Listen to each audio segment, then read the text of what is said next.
প্রত্যেকটা ধর্মে কিন্তু একই সহমত পোষণ করে থাকে। আপনি হয়তো বলতে পারেন যে আপনি একটু চিন্তা করে দেখেন, ইসলাম ধর্মে পবিত্র কোরআনের কথা, ইসলাম ধর্মে পবিত্র কোরআনের মধ্যে এ কথাটা তারা বলছে, তোমার মাতা পিতা যখন বয়স বার্ধক্যে উপনীত হবে তখন তুমি তাকে বিরক্তিসূচক দৃষ্টিতে দেখিও না। সূরা বনী ইসরার আয়াত 23 তাদের মধ্যে এ কথাটা উল্লেখিত আছে। তারা বলছে সেখানের মধ্যে, তুমি যখন ভূমিষ্ঠ হয়েছিলে পৃথিবীতে তখন তুমি অসহায় ছিলে, তোমার কোনো বাক শক্তি ছিল না যে তোমার মাকে বলার জন্য যে মা আমাকে তুমি কিছু খেতে দাও, আমাকে পোশাক পরিচ্ছন্ন পরিয়ে দাও, আমি মলমূত্র ত্যাগ করেছি আমাকে একটু পরিষ্কার করিয়ে দাও। এই ধরনের কথা বলার মতো তোমার কোনো ভাগ শক্তি ছিল না। তোমার একটি মাত্র শব্দ ছিল, সেই শব্দটা কি ছিল? কান্না। কিন্তু তোমার মা বাবা এমন অবস্থায় তোমাকে যেভাবে লালন পালন পোষণ করেছে, কি লাগবে কি লাগবে না যেভাবে অনুভব করেছে, অনুভব করে তোমাকে যেভাবে দেখাশোনা করেছে, বড় করেছে, সেভাবেই তুমি তখন তোমার মা বাবা যখন বয়োবৃদ্ধ হয়ে যাবে তুমি তাদেরকে সেভাবে দেখাশোনা করবে, তখন তুমি তাদেরকে বিরক্তি ভাব পোষণ করবে না।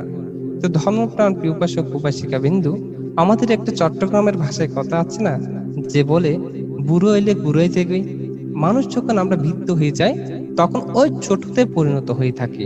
ওই যে যখন আমরা শিশু অবস্থায় ছিলাম, খেতে পারতাম না, বসতে পারতাম না, ঠিকঠাক মতো ঘুমাতে পারতাম না, মা বাবারা এসে আমাদেরকে পরিষ্কার পরিচ্ছন্ন করিয়ে দিত, কিছু খাইয়ে দিলে তখন আমরা খেতে পারতাম, তখন ঘুমাতে পারতাম, আমরা নিজ হস্তে নিজের ইচ্ছা মতো কোনো কিছু করতে পারতাম না, অন্যের সাহায্য আমার প্রয়োজন ছিল। ঠিক আমরা অর্থাৎ আমাদের মা বাবারা যখন বয়োবৃদ্ধ হয়ে যায়, জরাগ্রস্তের কারণে তার উঠলে বসতে পারে না, বসলে উঠতে পারে না, তারপর চোখের জ্যোতি হারিয়ে ফেলে অন্ধ হয়ে যায়, তাদেরকে চলার জন্য, তাদেরকে হাঁটার জন্য অন্যজনের সাহায্যের প্রয়োজন হয়। যেখানে খায় তারা সেখানের মধ্যে পায়খানা পস্ত্র মলমূত্র ত্যাগ করে, ঠিকঠাক মতো কিছুই করতে পারে না। যার কারণে ওই যেমন শিশু ছিলাম তখন মা বাবারও এসে বৃদ্ধাতে ওই শিশু অবস্থায় পরিণত হচ্ছে। তখন যার কারণে বলছে, তোমাকে যেভাবে লালন পালন করেছে, তোমাকে যেভাবে দেখাশোনা করেছে, তুমিও ঠিক সেইভাবে তোমার মা বাবাকে দেখাশোনা করো, লালন পালন করো, বর্ধন করো। তুমি এমন অবস্থায় তাদের প্রতি বিরক্তি ভাব পোষণ করিও না। এটা ইসলাম ধর্মে পবিত্র কোরআনের মধ্যে এই কথাটা উল্লেখিত আছে। তাদের মধ্যে এই কথাটা উল্লেখিত আছে যে কোন সন্তান যদি তার নিজের শরীরের চামড়া কেটে পায়ের জুতো বানিয়ে, কখন সে মায়ের কখন ঋণ শোধ করা যায় না, সে বাবার কখন ঋণ শোধ করা যায় না। এমনকি তাদের ধর্মে একথাটাও বলছে, ইসলাম ধর্মের মধ্যে মা বাবার পায়ে নিচে হচ্ছে সন্তানের বেহেশত। দেখেন, বেহেশত মানে হতে জান্নাত, যেটা তারা জান্নাত পাওয়ার জন্য এত কিছু করছে। সেখানে বলছে সেই সন্তান যদি মা বাবাকে ঠিকঠাক মতো সেবা শুশ্রূষা করে, সেই মা বাবাকে যদি লালন পালন পোষণ করে, সেবা কর্ম করে, তখনই সেই জান্নাত যেতে পারবে, অন্যতে কখনো যেতে পারবে না। এই কথাটা ইসলাম ধর্মের মধ্যে পবিত্র কোরআনে কথাটা উল্লেখিত আছে। এখন আমরা যদি সনাতন ধর্মের কথা চিন্তা করি, সেই সনাতন ধর্মের মধ্যে এই কথাটা উল্লেখিত আছে। সনাতন ধর্মের মধ্যে বলছে, 100 আচার্যের তুলনায় একজন পিতার গৌরব বেশি, আর সহস্র পিতা অপেক্ষা মাতা সম্মানীয়া। এখানে কিন্তু পিতার চেয়ে অধিক পরিমাণ মাকে সম্মান দেওয়া হয়েছে। আমরা বুঝি আচার্য বলতে বুঝি তারা ধর্ম পুরোহিত আছে, তারা বলছে 100 আচার্যের তুলনায়। আচার্য বলতে সনাতন ধর্মে বলছে যারা আমরা বন নামে পরিচিত, আমরা যারা ধর্ম পুরোহিতকে বন বলি, তাদেরকে ওদের মতো 100 আচার্যের তুলনায় একজন পিতার গৌরব বেশি, আর সহস্র পিতা অপেক্ষা মাতা সম্মানীয়া।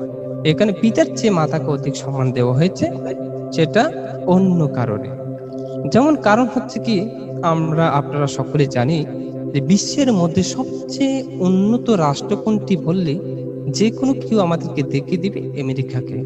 আমেরিকার মধ্যে বিজ্ঞানীরা গবেষণা করে এই কথাটা তারা বলছেন যে একজন সুস্থ মানুষ সর্বোচ্চ ব্যথার সম্মুখীন হতে পারে 47 ডেল একক পর্যন্ত। যদি তার চেয়ে একটু বেশি ব্যথা প্রয়োগ করা হয়, অনায়াসে তার বৃষ্টি হার আপনা আপনিতে ভেঙে যাবে। তারা একথাটা পরীক্ষা নিরীক্ষা করে বলছেন। আমরা সাধারণত সামান্য পরিমাণ ব্যথা পেলেই আমাদের অবস্থা খুব খারাপ হয়ে যায়, মা বাবা ডাকাডাকি কত কিছু করি, কিন্তু যদি মানুষের একটি হাড় ভেঙে যায় তাহলে সে তো অবস্থা করুণ হয়ে যায়। যদি একজন মানুষের 20টি হাড় ভেঙে যায় তাহলে সে মানুষের বাঁচার কোনো সম্ভাবনা থাকতে পারে না। তাহলে তারা পরীক্ষা করে বলছে একজন সুস্থ মানুষ সর্বোচ্চ ব্যথার সম্মুখীন হতে পারে 47 ডেল একক পর্যন্ত। তার চেয়ে যদি একটু বেশি ব্যথা প্রয়োগ করা হয় তাহলে অনায়াসে তার 20টি হাড় আপনা আপনিতে ভেঙে যায়। সেই বিজ্ঞানীরা আবার গবেষণা করে পরীক্ষা নিরীক্ষা করে আবারও বলছে একজন মা যখন একজন সন্তানকে 10 মাস 10 দিন গর্ভধারণ করার পর এই পৃথিবীর আলো দেখান, তখন সে মা 57 ডিগ্রি ডেলের চেয়ে পরিমাণ বেশি ব্যথার সম্মুখীন হয়ে থাকেন। আপনি যদি একটু পার্থক্যটা তুলনা করেন, পার্থক্যের কথাটা চিন্তা করেন, তাহলে আমরা দেখতে পাই 10 ডিগ্রি ডেলের চেয়ে বেশি পরিমাণ ব্যথার সম্মুখীন হয়ে থাকেন। তার মানে বিজ্ঞানী পরীক্ষা নিরীক্ষা করে বলছে 47 ডিগ্রি ডেলের চেয়ে একটু ব্যথা প্রয়োগ করলে অনায়াসে 20টি হাড় ভেঙে যায়। আবার মা যখন সন্তানকে জন্ম দেয় তখন 57 ডিগ্রি ডেলের চেয়ে বেশি পরিমাণ ব্যথার সম্মুখীন হয়ে থাকে। তাহলে পার্থক্যটা 10 ডিগ্রি ডেলের চেয়ে বেশি ব্যথার সম্মুখীন হয়ে থাকে। তখন বিজ্ঞানীরা বলছেন তখন সেই মায়ের তো একটি হাড়ও ভেঙে যায় না, কারণ সেই সন্তানের জন্য সবকিছু বিসর্জন দিয়ে দিতে পারে, যার কারণে তখন মায়ের একটি হাড়ও ভেঙে যায় না। যেটা বৌদ্ধ ধর্মে বলছে একজন মহিলা যদি মা হতে চায় তার 4টি গুণের প্রয়োজন আছে। যে মহিলা 4টি গুণ বিদ্যমান থাকতে পারে না সে কখনো মা হতে পারে না। সে 4টি গুণগুলো কি? মৈত্রী, করুণা, মুদিতা, উপেক্ষা। এই 4টি গুণ যার কখনো বিদ্যমান থাকবে না সে কখনো মা হতে পারবে না। তো এখন মৈত্রী জিনিসটা কি আসলে?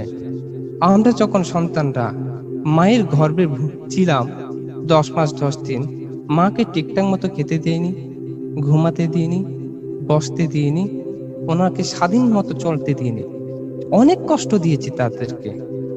এই যে কষ্ট দেওয়ার ফলেও সে মা আমাদেরকে কখনো অমঙ্গল চিন্তা করেনি। সেই সন্তান আমার নয় এই কথাটা আমাদেরকে বলেনি। মৈত্রী দিয়ে তিনি আমাদেরকে আঁকলে রেখেছিলেন। এত কষ্ট দেওয়ার পরেও যখন আমরা জন্মগ্রহণ করেছি সবকিছু তিনি মৈত্রীর মাধ্যমে আমাদেরকে বুকে আঁকলে ধরে রেখেছেন। এটাই হচ্ছে সেই মৈত্রী। করুণা কি? আমরা যখন মা বাবাকে কত কষ্ট দিয়েছি, কত বসতে দিই নাই, ঘুমাতে দিই নাই, ঠিকঠাক মতো খেতে দিই নাই, তখন আমার মা বাবা আমাকে করুণা দেখিয়েছে। করুণা কি? আমার যখন জন্ম হয়েছে বা অন্য কারোর জন্ম হয়েছে বা কোনো শিশুর যখন জন্ম হয়েছে তখন তার চোখ ছিল না, হাত ছিল না, অঙ্গ পরিপূর্ণ ছিল না, সে মা কি কখনো বলেছে এই সন্তান আমার নয়? সে মা কি কখনো এই চিন্তা করেছে এই সন্তানটাকে ফেলে দিয়ে তিনি অন্য জায়গায় চলে যাবে? তখন তিনি করুণা দিয়েও সে আমার সন্তান বলে আমাদেরকে বুকে আগলে ধরে রেখেছেন। এটাই হচ্ছে করুণা। মুদিতা কি? অপর সুখে সুখী হওয়া, দুঃখে দুঃখী হওয়া। এই যে মা, আমরা যখন ভালো কিছু করি তখন মা অত্যন্ত আনন্দ খুশিতে থাকে, যখন খারাপ কিছু করি তখন মা দুঃখী হয়ে যান। আমি সন্তান যদি ভালো থাকি তখন মা হাসে, আমি সন্তান যখন খারাপ থাকি তখন মা কান্না করে। আমরা যখন শিশু অবস্থায় অসুস্থ হয়ে পড়েছি, খেতে পারতাম না, ঠিকঠাক মতো কিছু করতে পারতাম না, তখন সেই মা কান্না করতো, আমার সন্তান খেতে পারছে না কেন, আমার সন্তান অসুস্থ কেন? এই চিন্তা করে মা সারা রাত ঘুমাতে পারে না, শুধুমাত্র কান্না করে সে সন্তানকে বুকের মধ্যে আঁকড়ে ধরে রাখে। যখন সন্তান ভালো হয়ে যায় তখন সে মাও ভালো হয়ে যায়, তখন সে মাও অতি আনন্দ, অতি খুশিতে তিনি আনন্দ অনুভব করেন। এটাই হচ্ছে মুদিতা। উপেক্ষা কি? সমস্ত কিছু ত্যাগ করে আমাদেরকে আগলে ধরে রেখেছেন।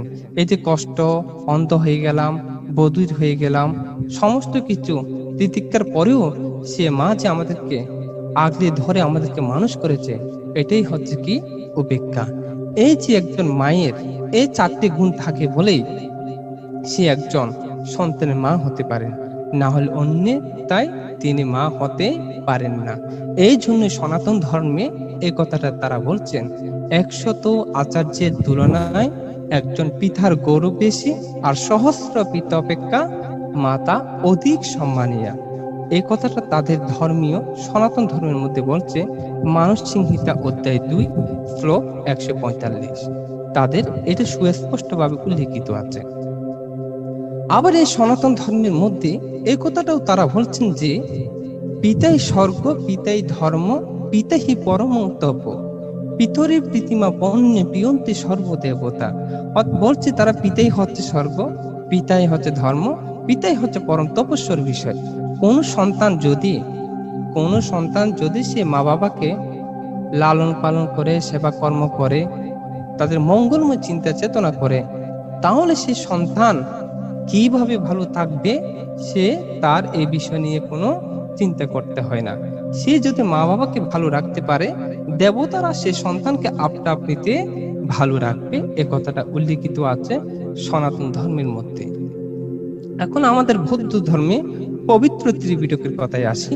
আমাদের বৌদ্ধ ধর্মের পবিত্র ত্রিপিটকের মধ্যে কিন্তু সনাতন ধর্ম ইসলাম তো অনেক কথা বলেছে, সময়ের ব্যাপার স্যাপার আছে, আমাকে সব বিষয় নিয়ে একটু আলোচনা করতে হবে, যার কারণে আমি স্বল্প পরিসরে প্রত্যেকটা ধর্ম থেকে কিছু কিছু ব্যাখ্যা করে বলছি, একটু তুলনা দিয়ে যাচ্ছি। তো ধর্মপ্রাণ প্রিয় উপাসক উপাসিকা বিন্দু, আমাদের বৌদ্ধ ধর্ম পবিত্র ত্রিপিটকের কথাটা আসি এখন। আমাদের বৌদ্ধ ধর্মের পবিত্র ত্রিপিটকের মধ্যে বলছেন, মাতা পিতা হচ্ছে ব্রহ্মার চেয়ে শ্রেষ্ঠ, তাদেরকে সম্মান জানানো একান্ত প্রত্যেকটা সন্তানের দায়িত্ব এবং কর্তব্য। ধর্ম পালন করি আমরা, অষ্টশিলনী পঞ্চশিলনী দান ধর্ম করি, মানব সেবার কাজে নিয়োজিত থাকি, কিন্তু বাড়িতে যে একটা মা আছে, ওনাকে যে আমাকে সেবা করতে হবে, ওনাকে যে সেবা শুশ্রূষা করে রক্ষা করতে হবে, ওই কথাটা আমরা ভুলে যাই। যে সন্তান, আপনি যতই দান ধর্ম করবেন করুন না কেন, যতই শীল পালন করবেন করুন না কেন, যতই মানুষ সেবায় কাজে নিয়োজিত থাকেন না কেন, কিন্তু আপনি যদি সে বাড়িতে মাকে সেবা না করেন, সে বাড়িতে বাবাকে সেবা না করেন, সমস্ত কিছু বৃথা হয়ে যাবে। আপনারা সকলে জানেন, এমনকি স্বয়ং তথাগত বুদ্ধত্ব লাভ করার পর মায়ের প্রতি কৃতজ্ঞতা জানানোর জন্য, মায়ের ঋণ শোধ করার জন্য তিনি তাবতিংশ স্বর্গে গমন করেছিলেন। ওনাকে অভিধর্ম দেশনা করে মাকে মুক্ত করেছিলেন। স্বয়ং ভগবান তথাগত বুদ্ধ যদি নিজের মায়ের ঋণ শোধ করার জন্য, মায়ের প্রতি কৃতজ্ঞতা জানানোর জন্য স্বয়ং বুদ্ধ যদি এ কর্ম করতে পারেন, তাহলে আমরা মানুষরা সবকিছু করে কিন্তু মায়ের সেবাটা কেন করি না? আমরা এই দিনটির কথা আমরা ভুলে যাই। কত মানব সেবার কাজ করি, কত দান করি, কত শীল প্রতিপালন করি, কিন্তু ওই যে আমার বাড়িতে মা আছে, ওই মায়ের কথা ভুলে যাই। ওই যে বাড়িতে বাবা আছে, ওদের কথা ভুলে যাই। একটা দিন বাড়িতে এসে আমরা সবার খোঁজ খবর নিতে পারি, বন্ধু বলেন বান্ধব বলেন সবার খোঁজ খবর নেওয়া যায়, কিন্তু বাড়িতে মাকে একবার কল করে বলতে পারি না, বাবাকে একবার কল করে বলতে পারি না, বাবা তুমি ভালো আছো কিনা, মা তুমি ভালো আছো কিনা, তোমার কিছু প্রয়োজন হবে কিনা, তোমার ওষুধ লাগবে কিনা। মা বাবা কখনো সন্তানের কাছে ধন চায় না, সম্পদ চায় না, আট্টালিকা চায় না, শুধু মা বাবা চায় সন্তানের মুখ থেকে একটু ভালো ব্যবহারটা শুনে। এটাই মায়া বাবার কাছে সবচেয়ে আট্টালিকা, সবচেয়ে বড় ধন, সবচেয়ে বড় সম্পদ। তার চেয়ে মা বাবার কাছে বড় সম্পদ আর কিছু হতে পারে না। আমাদের একটা কথাই আছে না, মানুষ যখন বয়বৃদ্ধ হয়ে যায়, মানুষ যখন একাকিত্ব হয়ে যায় বৃদ্ধ অবস্থায়, তখন সে মা বাবা অসহায় হয়ে যায়, কারণ তাদের কোনো সঙ্গী পায় না।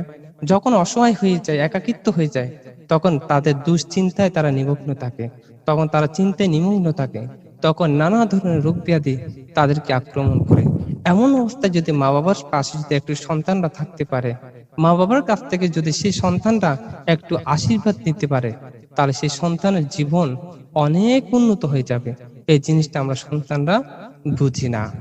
যার কারণে বৌদ্ধ ধর্ম এই কথাটাই বলছে মাতা পিতা হচ্ছে ব্রহ্মার যে শ্রেষ্ঠ। ব্রহ্মার মধ্যে 4টি গুণ বিদ্যমান আছে, যে 4টি গুণ আমি ব্যাখ্যা করেছি সনাতন ধর্মের কথা বলতে গিয়ে। সেই 4টি গুণগুলি কি? মৈত্রী, করুণা, মুদিতা, উপেক্ষা। যে গুণগুলো মায়ের কাছেও বিদ্যমান থাকে, যার কারণে বৌদ্ধ ধর্মে বলছে মাতা পিতা গুণ হচ্ছে ব্রহ্মার চেয়ে শ্রেষ্ঠ, তাদেরকে সেবা করা একান্ত কর্তব্য।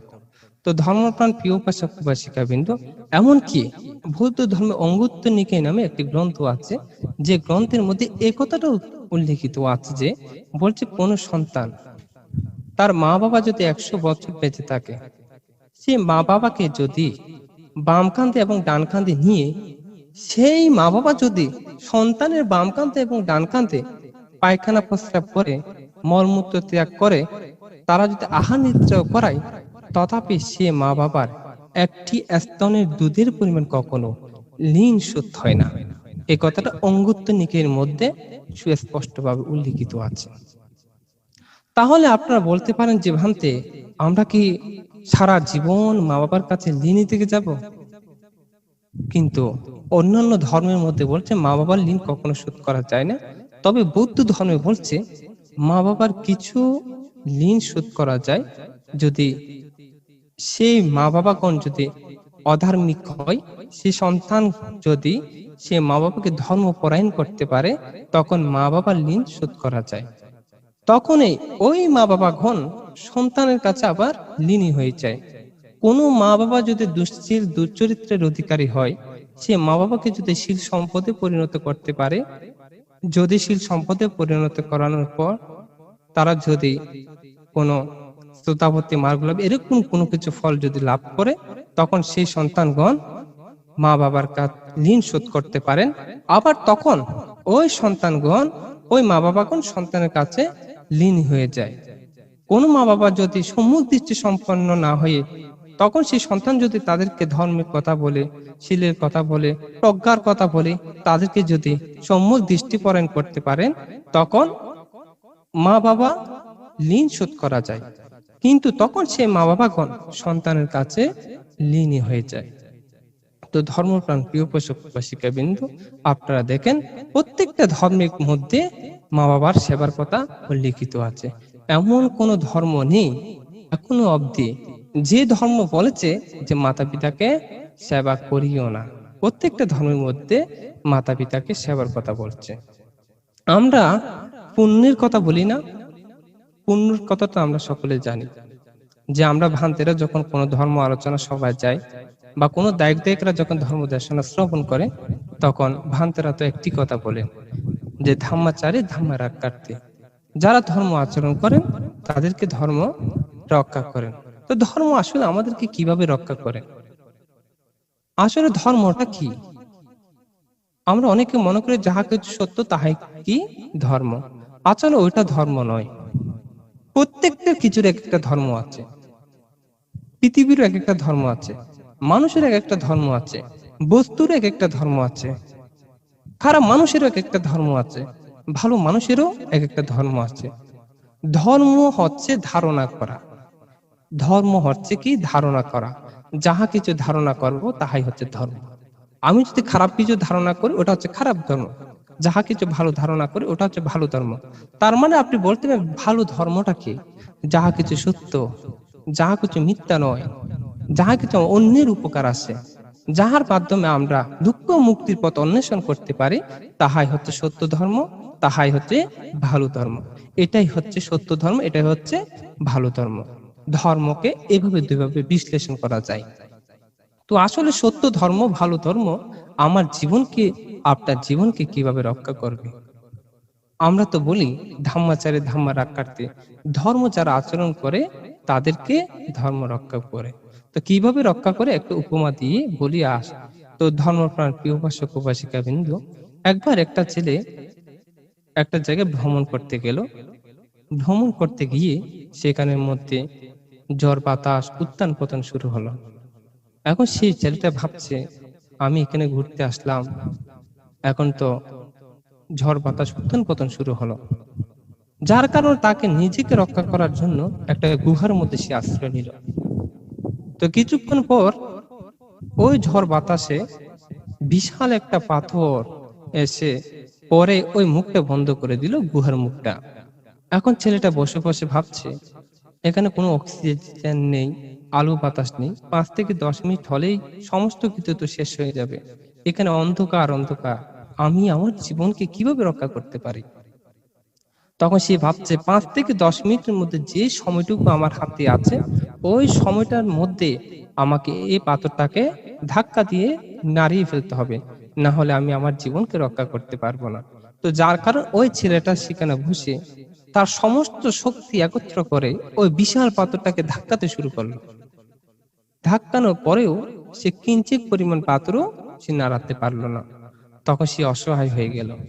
তখন সে গুহার মধ্যে বসে বসে ভাবছে, হায় রে, আমার মৃত্যু কি এই গুহার মধ্যেই হবে? তখন তার হঠাৎ করে তার মা বাবার কথা মনে পড়ল। তখন সে চোখ বন্ধ করে সে মা বাবার কথা ভাবতে শুরু করলো। সে ভাবছে, আমার মা বাবা তো আমাকে একটি কথা বলেছিল, সে কথাটার কথা একটু আজকে স্মরণ করে দেখি। আমার মা বাবা বলেছিল আমাকে কোনো সময় যদি আপদে বিপদে পড়ি তাহলে সেই মা বাবার কথা স্মরণ করতে। আমি আজকে চোখ বন্ধ করে একটু স্মরণ করে দেখি। তখন সে বসে বসে গুহার মধ্যে ভাবছে, আমি তো একজন রাখাল, প্রতিদিন গরু চড়ানোর পর সন্ধ্যাবেলায় গরু থেকে দুধ দোহন করে যখন বাড়িতে যেতাম, সর্বপ্রথম মা বাবাকে খাওয়াতাম। এটাই ছিল আমার সত্য ক্রিয়া, এটা ছিল আমার একটা অধিষ্ঠান, এটাই ছিল আমার একটা প্রতিজ্ঞা। আগে সর্বপ্রথম বাড়িতে গিয়ে মা বাবাকে খাওয়াবো, তারপর আমরা সন্তানরা ভাগযোগ করে খাবো। তো আমি সেদিন দেরি করে যাওয়ার কারণে আমার মা বাবা দুজনেই না খেয়ে ঘুমিয়ে পড়েছে। এখন আমি ভাবতে শুরু করলাম, আমার মা বাবাকে আমি সেই দুধগুলো কিভাবে খাওয়াতে পারি। হঠাৎ করে আমার মাথায় চিন্তা আসলো, আমার মা বাবাকে আমি ঘুম থেকে ডেকে দিব কিনা। কিন্তু আমার মনের মধ্যে একটা চিন্তা উৎপন্ন হলো, আমি যদি এমন অবস্থায় মা বাবাকে ঘুম থেকে ডেকে দিই তাহলে তো আমার পাপ হবে। কারণ মা বাবার যদি ঘুম নষ্ট হয়ে যায়, যার কারণে সে ছেলেটা মা বাবাকে আর ডেকে দিল না। তখন সে ছেলেটা আবার ভাবছে, না, আমি ডেকে দিব না। আমার মা বাবার যখন ঘুম ভাঙবে তখন আমি তাদেরকে দুধগুলো খাওয়াবো। এই আশা করে সে সন্তান 2 হাতে 2টা দুধের গ্লাস নিয়ে দাঁড়িয়ে রইল। রাত 12টা বাজলো।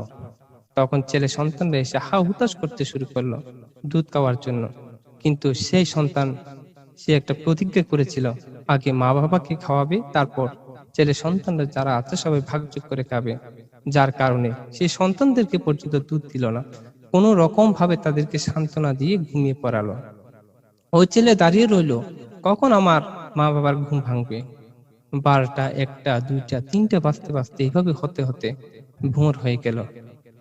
ভোর হওয়ার সাথে সাথে মা বাবার ঘুম ভেঙে গেল। ঘুম ভাঙার সাথে সাথে দেখতে পেল ওই সন্তান 2 হাতে 2টা দুধের গ্লাস নিয়ে দাঁড়িয়ে আছে। তখন মা বাবা দুজনে অভিভূত হয়ে গেলেন, আমার সন্তান কখনো তো এত ভোরবেলা ঘুম থেকে উঠে না, আজকে হঠাৎ করে ঘুম থেকে উঠে দুধের গ্লাস নিয়ে দাঁড়িয়ে আছে, কারণ কি? তখন মা বাবা সন্তানকে জিজ্ঞাসা করলেন, বাবা, তুমি তো কখনো এত তাড়াতাড়ি ঘুম থেকে উঠো না, আজকে হঠাৎ ঘুম থেকে উঠে দাঁড়িয়ে রইলে কেন? তখন ওই সন্তান বলছে, মা, আমি তো প্রতিদিন সন্ধ্যাবেলায় গরু থেকে দুধ দহন করে যখন বাড়িতে আসি সর্বপ্রথম তোমাদেরকে দুধ খাওয়াই, কিন্তু সেদিন রাত্রিবেলা দেরি করে আসার কারণে তোমরা দুজনেই না খেয়ে ঘুমিয়ে পড়েছ। যার কারণে আমি চিন্তা করেছিলাম তোমাদেরকে ঘুম থেকে ডেকে দিব কিনা, কিন্তু হঠাৎ করে মনে প্রশ্ন আসলো, তোমাদেরকে যদি ঘুম থেকে ডেকে দিই তাহলে তোমাদের ঘুমে নষ্ট হয়ে যাবে, যার কারণে আমার পাপ হতে পারে। ওই চিন্তা করে আমি 2 হাতে 2টা দুধের গ্লাস নিয়ে দাঁড়িয়ে আছি, কখন তোমাদের ঘুম ভাঙবে, কখন তোমাদেরকে দুধ খাওয়াবো। আমার সন্তানরা যখন 12টা বাজে বায়না ধরলো দুধ খাওয়ার জন্য, হা হুতাশ করতে শুরু করলো, তখন আমি সেই সন্তানদেরকে দুধ দিইনি। কারণ আমি একটা প্রতিজ্ঞা করেছিলাম, মা বাবা, আমি তোমাদেরকে এত বেশি ভালোবাসতাম যে, যার কারণে সর্বপ্রথম তোমাদেরকে খাওয়াবো, এই চিন্তা করে একটা প্রতিজ্ঞা করেছিলাম। যার কারণে সেদিন আমার সন্তানদেরকে আমি দুধ দিইনি। যার কারণে এইভাবে কখন তোমাদের ঘুম ভাঙবে এ আশা করে সকাল পর্যন্ত দাঁড়িয়ে রইলাম।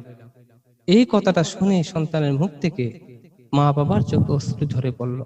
তখন মা বসে বসে ভাবছে, বাবা বসে বসে ভাবছে, আমার সন্তান আমাকে এত বেশি ভালোবাসে, কখনো তো আমি উপলব্ধি করিনি। তখন এই চিন্তা করার সাথে সাথে মা বাবার দুজনের চোখে অশ্রু ঝরে পড়ল। এখন মানুষ তো সাধারণত দুই ভাবে কান্না করে, একটা হচ্ছে সুখের কান্না থাকে, আর একটা হচ্ছে দুঃখের কান্না থাকে। তো আসলে দুঃখের কান্না কখন করে মা, দুঃখের কান্না কখন করে বাবা? আমরা যখন শিশু অবস্থায় ছিলাম, আমাদের যখন অসুস্থ হয়ে পড়তাম, যখন আমরা কিছু খেতে পারতাম না, তখন মা বাবা আমাদেরকে খাওয়ানোর জন্য একবার কান্না করে, কারণ আমরা সন্তানরা কিছু খাচ্ছি না বলে। আর একবার কান্না করে কখন? মা বাবারা যখন বয়বৃদ্ধ হয়ে যায়, সন্তানদের থেকে খাবার চাওয়ার পরও যখন সন্তানদের কাছ থেকে খাবার পায় না, কিছু খেতে পারে না, তখন আরেকবার কান্না করে। দুঃখ নিয়ে তখন দুইবার কান্না করে। একবার সন্তানকে খাওয়াতে পারে না বলে, আরেকবার কান্না করে খাওয়ার জন্য সন্তানের কাছ থেকে। তো ওটা ছিল কিসের কান্না? দুঃখের কান্না ছিল। আর সুখের কান্না কি? যখন ছেলেরা মায়েরা গর্ববোধ করে বলে উনি আমার সন্তান। ছেলেদের ছেলেদের কারণে যখন মা বাবারা পরিচয় নিজের মন খুলে প্রকাশ করতে পারে, আমার সন্তান অমুক হয়েছে, আমার সন্তান উনি, এইভাবে যখন গর্ববোধ প্রকাশ করে, তখন অর্থাৎ সন্তানরা যখন অতি কিছু করে ফেলে, তখন ওই সন্তানের জন্য তখন মা কান্না করে। তখন এটা ছিল সুখের কান্না।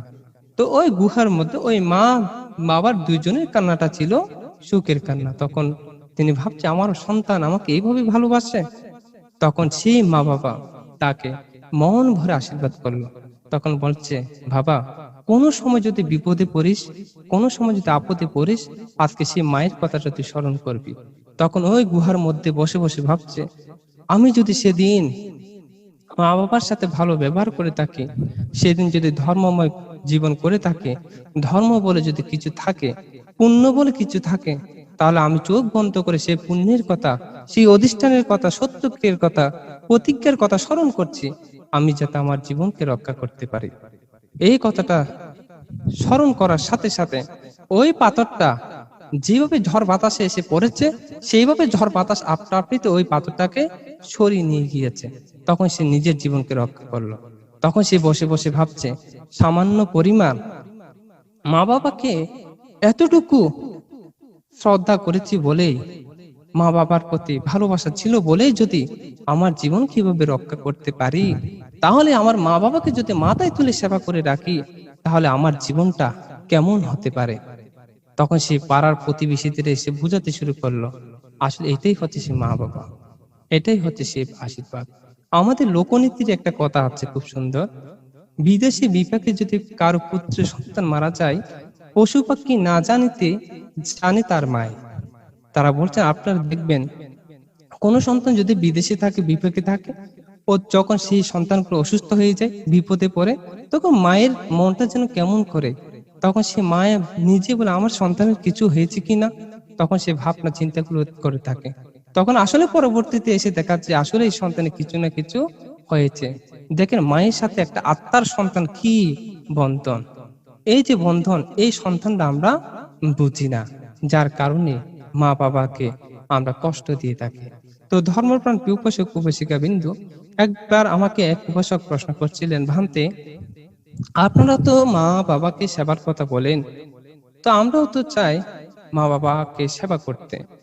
তো ভান্তে, আমি আমার দুইজন পুত্র সন্তান আছে, তো আমরা স্বামী স্ত্রী দুইজন, মোট হচ্ছে আমরা চারজন।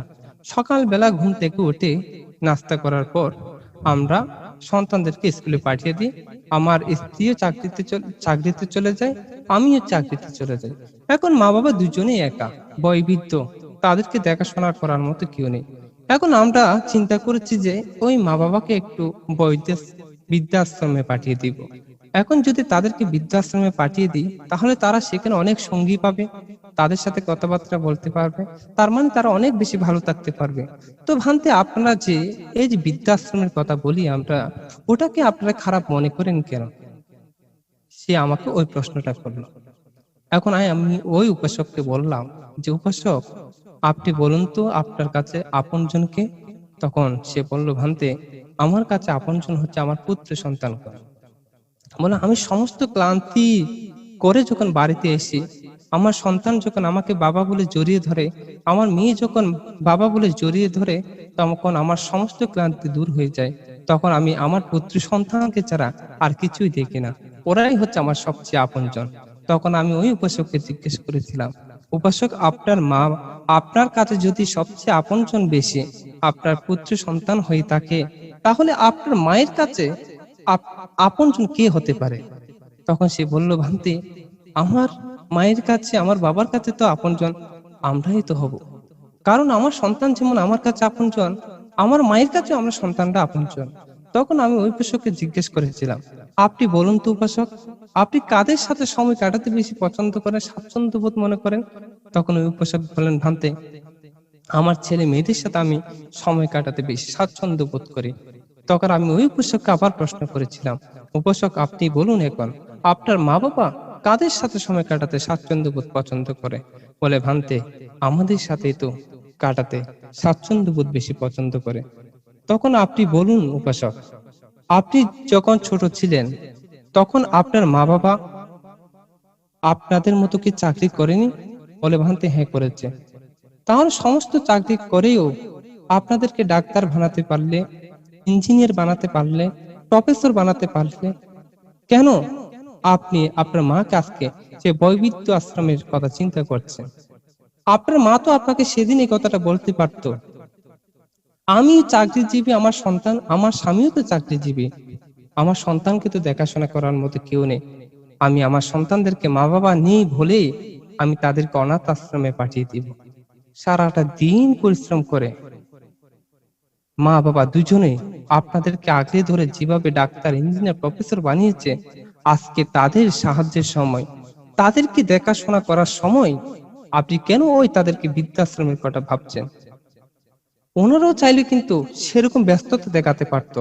সমস্ত ব্যস্ততার মাঝেও আপনাদেরকে যেভাবে আলিঙ্গন করে ধরে রেখেছে, আপনি কেন আজকে তাদের অসহায় অবস্থায় বৃদ্ধাশ্রমের কথা চিন্তা করছেন? তখন সে উপাসক নিজের ভুল ভ্রান্তিটা সে নিজে বুঝতে পারল। তো আসলে ধর্মপ্রাণ উপাসক উপাসিকা বিন্দু, আসলে আমাদের সমাজের মধ্যে এমন অনেক সন্তানরা আছে, যখন পরিস্থিতিতে সম্মুখীন হই না, তখন আমরা সেটা উপলব্ধি করতে পারি না। তারা ভাবি না যে আমার মা বাবার চাইতে আমি যে চিন্তাগুলো করছি, খারাপ চিন্তাগুলো করছি, একদিন যখন আমি বৈবিধ্য হয়ে যাব, আমার স্ত্রী যখন বৈবিধ্য হয়ে যাবে, যদি আমার সন্তানগণ যদি সেই চিন্তাটা আমার সাথে করে, তাহলে আমার জীবনটা কোথায় যাবে? আমি তখন কি করব? তখন তো আমার মা বাবার মতো আমি অসহায় হয়ে পড়ব। তখন ওই জিনিসটা আমরা ভাবি না। তো ধর্মপ্রাণ প্রিয় উপাসক উপাসিকা বৃন্দ, আসলে আমাদের এই চিন্তাগুলো করা উচিত। আসলে আমাদের মা বাবা আমাদের জন্য কি করেছে? বছর চলে যায়, মাস চলে যায়, অনেক সন্তানরা আছে মা বাবা মৃত্যুবরণ করার পর একটু ভিক্ষুদেরকে ডেকে এনে ফাং করতে পারে না, সংগঠন করতে পারে না, পুণ্যকর্ম সম্পাদন করতে পারে না। তারা আমাদের জন্য এত কিছু করেছে, কিন্তু আমাদের অর্থ আছে, বিত্ত আছে, প্রাচুর্য আছে, ধন আছে, সম্পদ আছে, সবকিছুই আছে, কিন্তু সবকিছু দিয়ে দিতে চাইলেও কিন্তু দিয়ে দিতে পারবো না। তারা নিয়ে যেতে চাইলেও কিন্তু নিয়ে যেতে পারবে না, কিন্তু যেটা দিয়ে যেতে পারবে সেটাও কিন্তু আমরা তাদেরকে দিচ্ছে না। আপনারা সকলে আনিসুল হকের কথা শুনেছেন, যিনি ঢাকার একজন সফল মেয়র ছিলেন। তো আনিসুল হকের মা নামে একটি বই আছে, যে বইয়ের মধ্যে খুব সুন্দর করে তিনি মায়ের কাহিনীটা উল্লেখ করেছিলেন। সে বলছে, আমি যখন খুব ছোট ছিলাম, যখন আপদে বিপদে পড়তাম, খুব খারাপ লাগতো, তখন মায়ের কাছে সে মাকে জড়িয়ে ধরে বলতাম, মা, তোমার পাটা একটু আমার বুকের মাঝখানে রাখো তো। তখন মা পাটা ওই সন্তানের বুকের মাঝখানে রাখতেন। তখন আনিসুল হক মাকে বলতেন, মা, আমাকে তুমি কয়েকটা ফু দিয়ে দাও। তখন সে মা কি করতেন, ওই আনিসুল হককে কয়েকটা ফু দিয়ে দিতেন। তখন সে অনুভব করত, আমার মায়ের দেওয়া ফুতে আমি ভালো হয়ে যাই। অনেক সময় যেটা ওষুধে কাজ করে না, অনেক সময় কিন্তু বিশ্বাসে কাজ করে। তখন সে ভাবতো, ও, আমি তো ভালো হয়ে গেছি। তো যার কারণে কোনো সময় বিপদে আপদে পড়লে দৌড়ে চলে আসতেন তার মায়ের কাছে, মাকে গিয়ে বলতে, মা, আমাকে কয়েকটা তুমি ফু দিয়ে দাও। তো মা কয়েকটা ফু দিয়ে দিলে সে অনুভব করতো যে আমি ভালো হয়ে গেছি। তো যার কারণে সে মায়ের ফু দিয়ে জীবনটা অতিবাহিত করছিল। তো একটা সময় গিয়ে যখন সে এসএসসি পরীক্ষা দেবে, তখন তার ভীষণ জ্বর হলো। সে বিছানা থেকে উঠতে পারছে না, পরীক্ষার প্রস্তুতি ঠিকঠাক মতো নিতে পারছে না। তখন সন্ধ্যার দিকে মা দেখতে আসলো। দেখে এসে জ্বর মেপে দেখলো সে আনিসুল হকের 104 ডিগ্রি জ্বর। তখন মা সন্তানকে বলল, বাবা তোমার তো প্রচন্ড জ্বর, 104 ডিগ্রি জ্বর, কালকে তো তোমাকে পরীক্ষা দিতে হবে। তখন সে বলছে, মা আমি তো ভীষণ অসুস্থ, অনেকদিন যাবত করে কোনো পূর্ব প্রস্তুতি নিতে পারিনি, এখন আমি পরীক্ষায় বা কি লিখবো? আর আমি তো বসতেও পারছি না, উঠতেও পারছি না, কিছুই তো আমার মনে নেই, আমি কেমনে পরীক্ষা দিব? আমি যদি পরীক্ষা দিই তাহলে তো পাশ করতে পারবো না। তখন মা বলছে, বাবা তুই যদি না দিস তাহলে তো পুরোপুরি ভাবে ফেল করবি।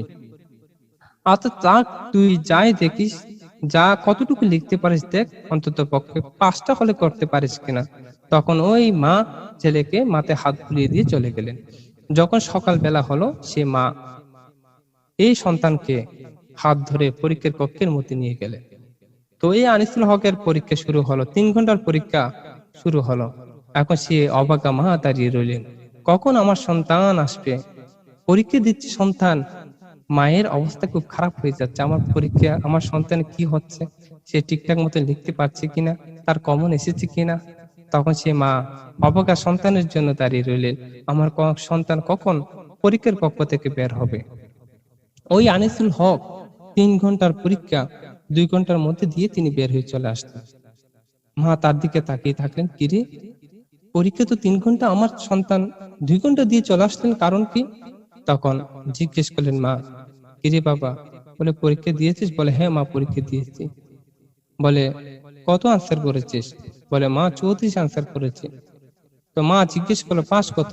বলে মা 33-এ পাস। তখন সে আনিসুল হক মা নিজেই বলছে, বাবা, মা, সারাটা জীবন তো কোনো সময় আপত্তি বিপদে পড়লে তোমার কথা স্মরণ করতাম, তোমার কাছে এসে তোমার ফু দিয়ে আমি নিজেকে বিপদ আপদ থেকে মুক্ত হয়ে যেতাম। আজকে কেন জানি আমার মনে হচ্ছে তোমার ফু আমার জীবনে আর কাজ করবে না। তখন সে মা বসে বসে বলছে, ভাবছে, আচ্ছা বাবা, করুক আর নাই করুক, আজকে তোকে 3 ওয়াক্ত নামাজ পড়ে তোকে ফু দিয়ে দিব। তখন সে মা তাকে 3 ওয়াক্ত নামাজ পড়ে তাকে ফু দিয়ে দিয়েছিলেন। বেশ কিছুদিন পর তার রেজাল্ট বের হলো।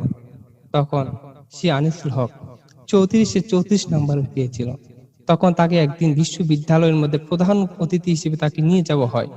তখন তাকে একদিন সে বলছে, বিশ্ববিদ্যালয়ের মধ্যে ছাত্রদের সম্বন্ধ করে বলছে, পৃথিবীতে যদি কেউ আমাকে জিজ্ঞেস করে পৃথিবীর মধ্যে সবচেয়ে বড় শক্তিশালী পাওয়ার কি, কে কি বলবে আমি জানি না, কিন্তু আমি বুকে হাত দিয়ে বলবো, আমার মায়ের দেওয়া ছিল আমার জীবনে সবচেয়ে বড় শক্তিশালী পাওয়া।